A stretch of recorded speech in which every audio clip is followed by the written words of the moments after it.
सर्वप्रथम गांव से पधारे हुए सभी मेहमानों का मैं मेरी ओर से और हमारे विद्यालय परिवार की ओर से आप सभी का हार्दिक स्वागत और अभिनंदन करता हूं। मैं आप सभी का दिल की गहराइयों से शुक्र अदा करना चाहूंगा क्योंकि आपने अपना कीमती वक्त निकालकर आजाद हिंद उच्च माध्यमिक विद्यालय के नाम किया है। मैं आप सबका दिल से शुक्र अदा एक शायरी के माध्यम से करना चाहूंगा कि हार को जीत की दुआ मिल गई, तपन मौसम में ठंडी हवा मिल गई। आप आए तो फूलों से आई खुशबू, फूल तो फूल थे कांटों ने भी बहाई खुशबू। जैसा कि हम सभी को पता ही है कि आज हम यहाँ 15 अगस्त आज हम यहाँ स्वतंत्रता दिवस को मनाने के लिए इकट्ठा हुए हैं। आज के दिन यानी 15 अगस्त 1947 के दिन हमारा मुल्क भारत अंग्रेजों की गुलामी से आजाद हुआ था कि रोशनी का कुछ न कुछ इम्तिहान होना चाहिए, कि रोशनी का कुछ न कुछ इम्तिहान होना चाहिए।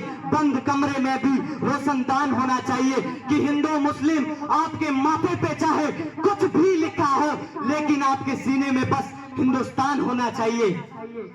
15 अगस्त 1947 से पहले इस देश पर अंग्रेजों की हुकूमत चलती थी।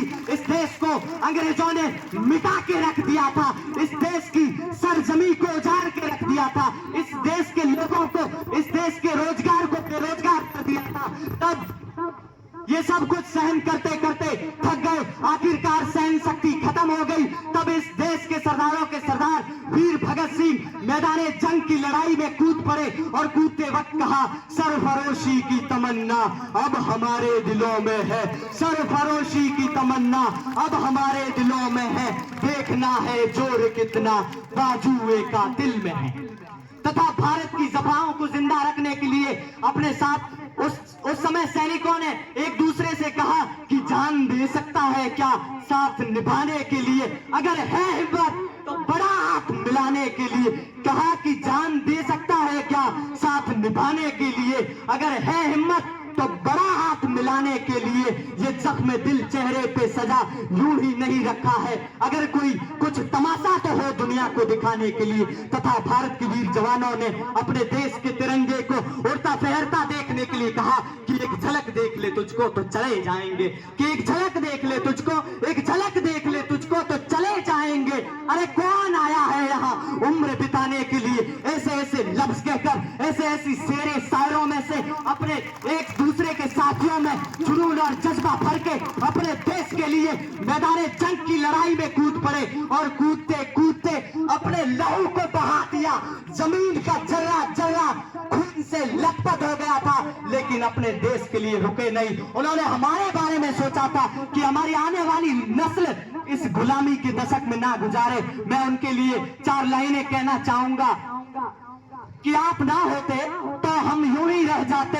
आपका जुनून कब बोला जब हमने आज स्वतंत्रता पाई है, और जब भारत के अंतिम मुगल बादशाह बहादुर शाह जफर को रंगून में नजरबंद करके रखा था, तब एक अंग्रेज आया और उस रंगून की नजरबंद की 4 दीवारी में से एक दीवार पर कंकड़ के पत्थर से लिखा कि दम दमे में दम नहीं है, खैर मांगो जान की, ए जफर झुकने लगी शमशीर हिंदुस्तान की। तब उस बूढ़े शेर ने उसी पत्थर को उठाया और उसी दीवार पर 4 लाइनें और सवार की कि तुम कहते हो कि दम दमे में दम नहीं है, खैर मांगो जान की, ए जफर झुकने लगी शमशीर हिंदुस्तान की। तो ये भी सुन ले कि गाजियों में बू रहेगी जब तलक ईमान की, तब ते लंदन तक देख चलेगी हम हिंदुस्तान की।